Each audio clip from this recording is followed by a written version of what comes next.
अस्सलाम वालेकुम। उम्मीद है आप लोग ठीक हैं, खैरियत से हैं। अल्लाह पाक आप लोगों को अपने हिफ्ज़ व अमान में रखे। बहुत सारी दुआएँ हमेशा की तरह आपके साथ हैं। सलामत रहें, खुश रहें, इसी तरह हँसते मुस्कुराते रहें, इसी तरह अल्लाह की ज़ात आपको खुश रखे। रमज़ान का महीना है, अल्लाह पाक आपको रमज़ान के महीने में खुद रोज़े रखने की तौफ़ीक दे और अपने अड़ोस-पड़ोस में ऐसे लोग जिनको आपकी ज़रूरत है, उनकी मदद करने की तौफ़ीक अता फ़रमाए। चैनल को सब्सक्राइब करें, बेल आइकन को प्रेस करें और ज़्यादा से ज़्यादा व्हाट्सएप ग्रुपों में इसका लिंक ज़रूर शेयर किया करें। एक चीज़ जो काफ़ी दिनों से कहंदे पंजाबी च कहंदे ना खड़कदी पई सी, वो मतलब हो की रही है। अगर ना होती तो अच्छा था, हमारे हमसाए थे, हमने कोशिश की, हमेशा कोशिश की कि इनका ख़्याल रखें, इनको अपने घर, अपनी जायदादों, अपने काम, अपने कारोबार में हिस्सा दिया, इवन इनको शनाख्ती कार्ड से लेके पासपोर्ट तक दिए। लेकिन क्योंकि ज़ाहिर है साँप है, उसने डसना ही होता है, चाहे कुछ भी हो जाए, 40 साल बाद डसे, 10 साल बाद डसे। अफ़गानिस्तान से जंग, बाकायदा जंग, शायद कभी ज़िंदगी में किसी पाकिस्तानी ने नहीं सोचा होगा। ख़ैर बाज़ नहीं आए अफ़गान तालिबान, वही तालिबान अफ़गान जिनको कतर से लाकर बिठाया गया था। उन्होंने पंगा लिया है, लेकिन उन्होंने पंगा इस दफ़ा ज़रा थोड़ा तगड़ा ले लिया है। कल रात को अफ़गान तालिबान रजीम ने पाकिस्तान पर बाकायदा हमला किया, जिसमें टीटीपी और दीगर गिरोह मिलकर एक साथ हमलावर हुए। उन हमलों में अफ़गान तालिबान ने सिविल आबादी को निशाना बनाया, आम कबायली अवाम को निशाना बनाया, जिसका फिर भरपूर जवाब दिया गया और ऐसा जवाब दिया गया कि अब मेरे ख़्याल में उनको नानी के साथ-साथ दादी-परदादी सब याद आ रहे हैं। पाकिस्तान ने काबुल और कंदहार तक सब कुछ हिला कर रख दिया।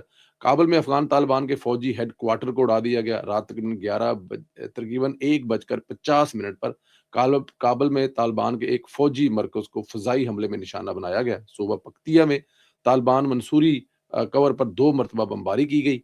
रात 12 बजे के बाद कंदहार में पाकिस्तानी तैयारों जो है वो प्रवाज़ करते हुए देखा गया और वो ज़ाहिर है जब तैयारे प्रवाज़ करने जाएँगे तो वो कुछ ना कुछ करके ही आएँगे। इस दौरान एक हाई वैल्यू टारगेट जो गाड़ी में फरार हो रहा था, वो भी हिट हुआ। फिर इसको बताया गया कि तुम हमारी रेंज में थे, मार भी सकते थे, लेकिन मारा नहीं है। लेकिन मेरे ख़्याल में अब भी पाकिस्तान लिहाज़ कर रहा है, क्यों नहीं मारा? अगर हाई टारगेटेड है, तो मारें, मुकाएँ, क्योंकि ज़ाहिर है हाई टारगेट जो सबसे बड़े प्रॉब्लम है। जब मतलब कि आम जो तालिबान है उनको मारा जा रहा है, तो हाई टारगेट को मारा जाएगा, तो ही बात बनेगी। ख़ैर पाकिस्तान की मुसल्लह फ़ौज ने अफ़गान तालिबान की दरअंदाज़ी पर भरपूर जवाबी कार्रवाई करते हुए अफ़गान तालिबान की मुअत्तद और अहम चेक पोस्टों को मुकम्मल तौर पर तबाह कर दिया है। सिक्योरिटी फोर्सेस के मुताबिक पाकिस्तान की मुसल्लह अफ़वाज ने अफ़गान तालिबान फोर्सेस को आर्टिलरी और क्वाडा हेलीकॉप्टर के ज़रिए मौसर अंदाज़ में जवाब दिया है और ज़राए का मज़ीद बताना है कि पाकिस्तान का फैसला कुन कार्रवाई के बाद अफ़गान तालिबान ने मुअत्तद पोस्टों पर सफ़ेद झंडा भी लहराया है।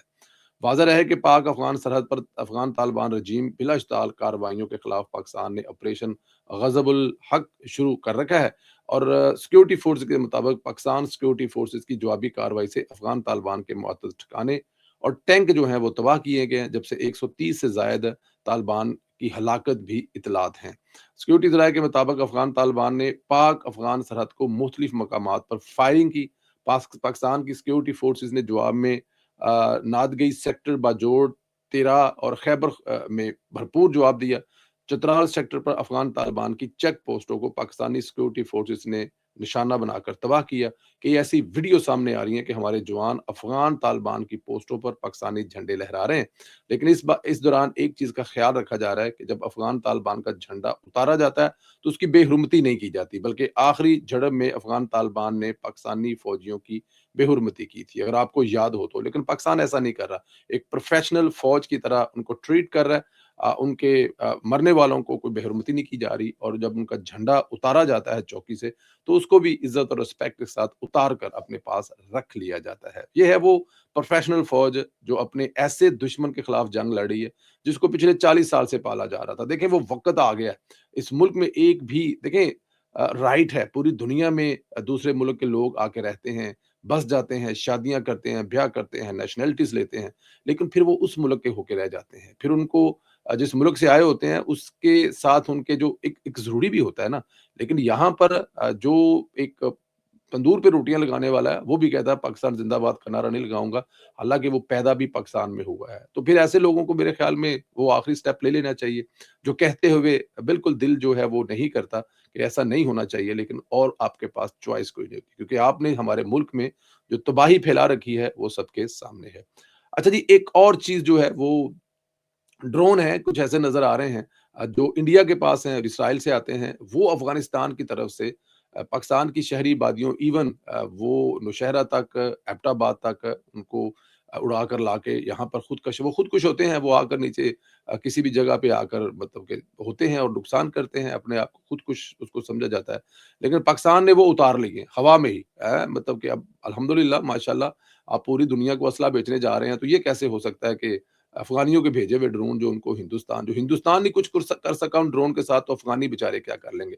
तो यहाँ पर ये बात भी साबित होगी कि इंडिया जो है वो इस अफ़गानिस्तान की इस झड़प के पीछे खड़ा है, इस जंग के पीछे खड़ा है और अपना बदला लेने की कोशिश कर रहा है, लेकिन वो कामयाब नहीं हो पाएगा। तो बहादुर अफ़वाज पाकिस्तान ने वो जो ड्रोन हैं, जो अफ़गानिस्तान की तरफ से भेजे गए थे, पाकिस्तान के शहरी इलाकों को निशाना बनाने के लिए उनको भी उड़ा कर रख दिया। उड़ाना भी चाहिए, मेरे ख़्याल में इनका तो पंजाबी च कहंदे ने कख नहीं चढ़ना चाहिदा।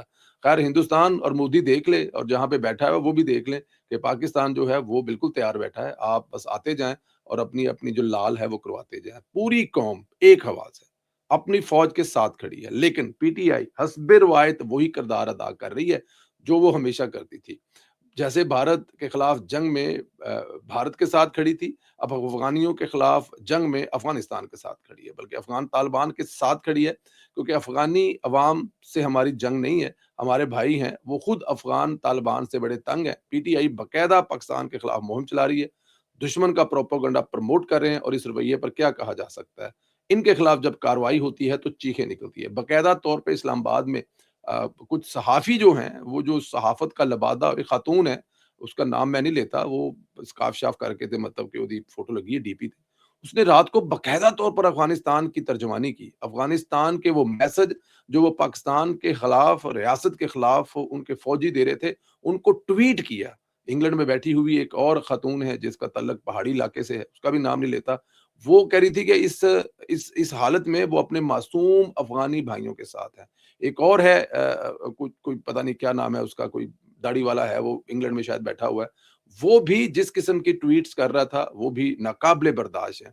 इस तरह जो साबक कुछ एंकर्स हैं, सहाफ़ी हैं, वो उन्होंने एक अपना बयानिया बनाया हुआ है, वो पाकिस्तान के खिलाफ बयानिया बना रहे हैं और अफ़गानिस्तान को उसी तरह मासूम साबित कर रहे हैं, जिस तरह इमरान खान साबित किया करता था। मेरे ख़्याल में ये एक वो रवैया है, जिस रवैये पर देखिए मुझे बताएँ कि अफ़गानिस्तान में कुछ ऐसे अकाउंट्स या ऐसे लोग हैं जो इस मौके पर पाकिस्तान के साथ खड़े हैं और अफ़गानिस्तान को बुरा-भला कह रहे हैं। मेरा नहीं ख़्याल कोई नज़र आ जाएगा आपको, लेकिन माशाअल्लाह इस कौम के अंदर, पाकिस्तानी कौम के अंदर ऐसे आपको मिल जाएँगे, जो इस वक़्त में भी लेकिन ख़ैर वो तो हिंदुस्तान के साथ खड़े हो गए थे।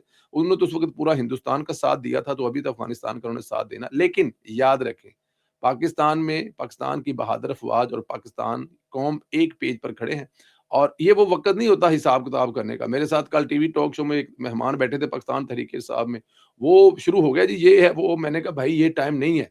उल्टा गुस्सा कर गए कि ये टाइम नहीं है, इस टाइम पे आप सिर्फ़ अपनी फ़ौज के साथ खड़े हैं, अपनी कौम के साथ खड़े हैं, इसके अलावा और कोई नहीं है। अभी तक मुझे पाकिस्तान तहरीक इंसाफ की हुकूमत जो कि केपीके में है, उसके तर्जुमान के मुँह से एक लफ़्ज़ भी नज़र नहीं आया। वज़ीर आला केपीके ने अभी तक अफ़गानियों के खिलाफ, अफ़गान तालिबान के खिलाफ, अफ़गान हुकूमत के खिलाफ एक लफ़्ज़ अपनी ज़ुबान से नहीं निकाला। हालाँकि सबसे ज़्यादा अफ़ेक्टेड सूबा उन्हीं का है। उनकी अभी भी हमदर्दियाँ अफ़गानिस्तान के साथ है। ये बाकायदा तौर पर पार्टी पॉलिसी की तरफ होना चाहिए था कि उनके जो स्पोक पर्सन हैं, जो हर टीवी पर 24 आवर नज़र आते हैं शफ़ी जान साहब, लेकिन यहाँ पे आपको नज़र नहीं आए होंगे। यहाँ पे इस तरह आके पाकिस्तान को डिफेंड करने के लिए हर टीवी पर टिकर नहीं दे रहे होंगे, हर टीवी पर विपर नहीं दे रहे होंगे, अफ़गानियों को बुरा-भला नहीं कह रहे होंगे, ये नहीं कह रहे होंगे कि अपनी बहादुर अफ़वाज के साथ है, अपने हिसाब-किताब हम बाद में कर लेंगे, लेकिन इस वक़्त अपनी बहादुर अफ़वाज के साथ है, नहीं। बल्कि उल्टी गेम डाल रहे होंगे, खामोश बैठे होंगे, अंदर खाते अफ़गानियों को हिम्मत और हौसला दे रहे होंगे कि डटे रहो, हम आपके साथ हैं, क्योंकि इधर से जब कुछ होगा तो फिर हम सँभाल लेंगे। लेकिन वो भी याद रखें, पाकिस्तान सबसे पहले है। पाकिस्तान है तो आपकी हुकूमत है, पाकिस्तान है तो आपकी वज़ारत आला और वज़ारत है, पाकिस्तान है तो आपकी पार्टी है। लेकिन अगर आप पाकिस्तान से भी आगे बढ़ जाएँगे और ऐसे वक़्त में उस दुश्मन के साथ खड़े हो जाएँगे, जिसके साथ आपको नहीं खड़ा होना चाहिए, अपने मुल्क के साथ खड़ा होना चाहिए, तो फिर आप खुद समझदार हैं। अच्छा जी, इटली के बाद 5 दीगर यूरोपीय ममालिक ने पाकिस्तानियों को नौकरियाँ देने का पर इत्तेफ़ाक किया है। पोलैंड के दारहुकूमत वारसा में गैर कानूनी इमिग्रेशन से मुतल्लिक 6 ममालिक के वज़राए दाखिला की अहम कॉन्फ्रेंस मुनक्कद हुई है, जिसमें वज़ीर दाखिला मोहसिन नकवी ने पाकिस्तानी वफ़द की क़यादत की है। कॉन्फ्रेंस में पोलैंड, एस्टोनिया, लतविया, फ़िनलैंड और लिथुआनिया के वज़राए दाखिला ने अपने-अपने ममालिक की नुमाइंदगी की है। इजलास में गैर कानूनी इमिग्रेशन और इंसानी स्मगलिंग की रोकथाम पर पाकिस्तान के इक़दामात को सराहा गया है और वज़राए दाखिला ने पाकिस्तान को खराज तहसीन पेश किया है। कॉन्फ्रेंस के एलामिया के मुताबिक 5 यूरोपीय ममालिक ने पाकिस्तान के लिए ऑफ़िशियल सतह पर नौकरियां फराहम करने पर इत्तेफ़ाक किया है। गैर कानूनी इमिग्रेशन के तदराक के लिए मुश्तरका इक़दामात और मौसर कोऑर्डिनेशन बढ़ाने पर भी इत्तेफ़ाक किया है। ये मेरे ख़्याल में पाकिस्तान की कामयाबी है और कामयाबी होनी भी चाहिए कि पाकिस्तान जो है वो मतलब कि ऐसे वक़्त में जब पूरी दुनिया में जो स्किल्ड लेबर की ज़रूरत है, तो पाकिस्तान यूरोपियन मार्केट में दाखिल हो रहा है। इससे पहले यूरोपियन मार्केट में या तो पढ़ने के लिए आते हैं, शादी करके आते हैं, किसी और वीज़े पे आते हैं या फिर वो गैर कानूनी तरीके से आते हैं, तो उसकी रोकथाम भी होगी और पढ़ लिख कर बच्चे और स्किल जो है वो आएँगे और यूरोप के मुख्तलिफ मुल्कों में नौकरियाँ करेंगे, जो इस वक़्त ज़रूरत है। आप यूरोप में जाकर कहीं भी देख लें, आपको हमेशा जो है वो बिज़नेसमैन बंदे ढूँढता ही नज़र आएगा कि मुझे बंदे चाहिए। 2-3 छोटी-छोटी और चीज़ें हैं। एक वीडियो रात से जेन ज़ी की जाती है कि जेन ज़ी राइट हैं, जेन ज़ी ठीक कह रहे हैं, जेन ज़ी ये, जेन ज़ी वो। रात को एक मैं वीडियो देखी जिस वीडियो में चंद बच्चे और बच्चियाँ जो हैं वो अफ़गानिस्तान की इस जंग पर मतलब एक अपने अंदाज़ में उनका एक अपना अंदाज़ है, वो जेन ज़ी का तो फिर अपना अंदाज़ है ना। आप तो यही कहते थे कि जेन ज़ी जो करती है ठीक करती है। तो जेन ज़ी ने अपने अंदाज़ में वो अफ़गानिस्तान के हवाले से अच्छा जी तुम हमला करोगे, अच्छा जी तुम्हारे पास एयर फ़ोर्स भी है, अच्छा जी तुम ये करोगे और फिर हमारे फ़ील्ड मार्शल और फिर हमारे वज़ीर-ए-आज़म ये एक तरीकाकार है जेन ज़ी का। जेन ज़ी ने अपने तरीके से उसको अपने जो अंदर की आवाज़ है, जो अंदर के उनके जज़्बात हैं, उनको खुलकर कैमरे के सामने लाए हैं और वो वीडियो काफ़ी वायरल है। अब उस पर बड़ी तकलीफ़ हो रही है। कोई उस पे लफ़्ज़ तंदूर के उस पर जो है वो एतराज़ कर रहे हैं, कोई कुछ और तरीके से एतज़ाज़ कर रहे हैं, कोई कह रहा है भोंडी वीडियो बट मेरे ख़्याल में one of the best video है, कमाल की वीडियो है। मेरी तरफ से इन बच्चों को ख़राज तहसीन है। ये जिसका भी आइडिया है उसने कमाल काम किया। इस वक़्त आपने ये नहीं देखना कि वो अच्छी है या बुरी है, हमारी है, हमने बनाई है, दुश्मनों के खिलाफ है, हमें सबको वो ट्वीट करनी चाहिए, हमें सबको उसको शेयर करना चाहिए और उन बच्चों को एप्रिशिएट देखें, आज 10 बच्चे सामने आए, उन्होंने इसी वीडियो बनाई है, शाम तक 10-12 पार्टियाँ, 10-12 बच्चे, 10-12 बच्चों के ग्रुप और सामने आएँगे। अपने मुल्क के साथ, अपने अपने लोगों के साथ, अपने रियासत के साथ, अपनी फ़ौज के साथ, अपनी हुकूमत के साथ खड़े होने का ये एक मौका होता है, जिसको मेरे ख़्याल में कोई भी पाकिस्तानी वो दुश्मन भी हो ना, वो पाकिस्तान के जितना भी खिलाफ सोचता हो, हाँ, यूथिया ना हो। यूथियों को सबसे ज़्यादा उस वीडियो से तकलीफ़ है। यूथियों को सबसे ज़्यादा तकलीफ़ है। हो सकता है यूथिया सामने आएँ और वो अपने तरीके से कोई उसकी नकल करते हुए खान के लिए कोई ऐसी बना दें वीडियो, लेकिन फ़िलहाल वो वीडियो टॉप पर है। मैंने तो कम से कम उसको 10/10 मार्क दिए हैं और शाबाश है इन बच्चों को जिन्होंने ये स्टेप भी लिया। मरियम नवाज़ साहिबा हर रोज़ कमाल करती हैं, कमाल का कमाल करती हैं। ई टैक्सी लॉन्च की है 6,90,000 रुपए देकर। आप वो टैक्सी अपने घर पे ले जा सकते हैं। उसकी जितनी भी कीमत है आपकी टेंशन नहीं लेनी चाहिए। उसका जो 30% कोटा है वो ख़वातीन के लिए और उनका कलर भी है, वो भी ख़वातीन के लिए एक स्पेशल कलर है, पिंक कलर है। बाकी 70% जो है मर्दों के लिए, 60% ख़वातीन का जो हिस्सा है वो गवर्नमेंट देगी, 6,90,000 आप देंगे। बाकी आप आसान किस्तों पे उस टैक्सी की किस्तें देंगी और आप अपना इंडिपेंडेंट रोज़गार बना लेंगे। इस तरह मर्दों की तरफ 50% जो है वो हुकूमत देगी, 6,90,000 आप देंगे, बाकी आप आसान किस्तों पे पैसे देंगे, टैक्सी आपकी होगी और उस टैक्सी को ये ई-टैक्सी है। इसको आपको पेट्रोल डालने की ज़रूरत भी नहीं है। शहर में जगह-जगह इसके लिए जो है इसको चार्ज करने के लिए मशीनें लगाई जा रही हैं ताकि इन 1100 टैक्सियों को सर्व करते हुए किसी किस्म की कोई परेशानी ना हो। आप वक़्त पर चार्ज कर सकें। देखिए 1100 टैक्सियों का मतलब 1100 फैमिलियाँ हैं। उन 1100 फैमिलियों में से आगे भी मतलब कितनी शाखें निकलती होंगी। तो 1100 घरों का, 1100 खानदानों का रोज़गार मरियम नवाज़ ने यूँ करके चला दिया है। यही मरियम नवाज़ का कमाल है। अब देखिए कि इस वक़्त 1500 ग्रीन बसें जो हैं वो पूरे पंजाब में चल रही हैं। मैं बहुत सारी जगह पे आपको बता चुका हूँ कि लोग ग्रीन बसेस के बारे में क्या सोचते हैं। मैंने ज़ाहिरन में टूर किए हैं, उनमें लोगों से बात की है, दुआएँ देते हैं मरियम नवाज़ को।